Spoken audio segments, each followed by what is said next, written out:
What if you trained your chest every single day for 30 days? Would you build a bigger, stronger chest, or would you actually slow your progress down?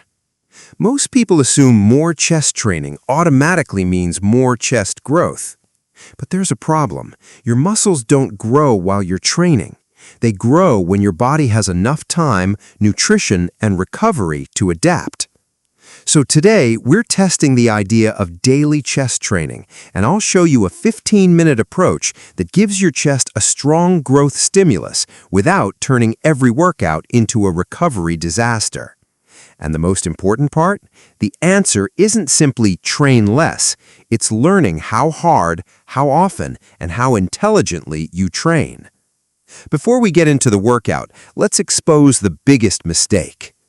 When people hear train chest every day, they imagine doing hundreds of push-ups, endless bench presses, and taking every set to failure. That sounds hardcore, but muscle building isn't a competition to see who can destroy a muscle the most. Think of your chest like a construction site. Training sends the signal we need to build this structure stronger. Food provides the materials, sleep and recovery give the workers time to actually build it. If you keep smashing the construction site every day without giving it time to rebuild, you don't get a bigger building, you get a mess. So let's see what actually happens and how to use a 15-minute workout intelligently. During resistance training, your muscles experience mechanical tension. That tension is one of the major signals involved in muscle growth. But repeating that stimulus before you've adequately recovered can reduce performance, and this is where beginners get trapped. Day 1 feels amazing, your chest is pumped. Day 2, you're sore. Day 3, you force another workout. By the end of the week, your reps may be dropping, your technique gets sloppy, and the quality of your training stimulus falls. So does training chest every day automatically build more muscle? No. But here's the interesting part. You can practice chest movements frequently if the daily workload is controlled.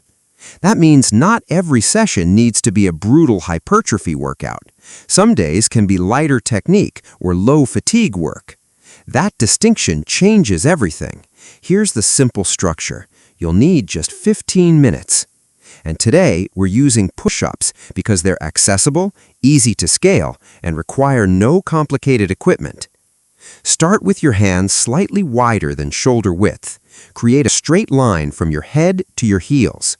Brace your abs and squeeze your glutes.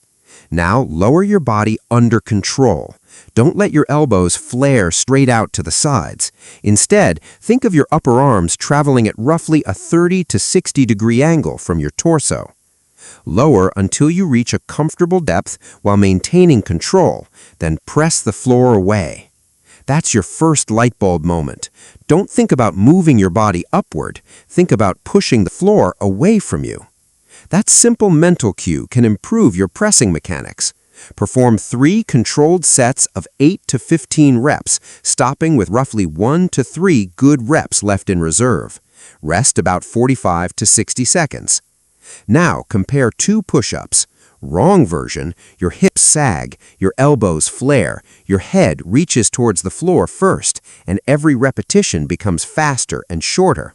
Right version, your body stays rigid, your chest moves towards the floor, your elbows track naturally, you control the descent, then press smoothly through the floor. The difference isn't just appearance.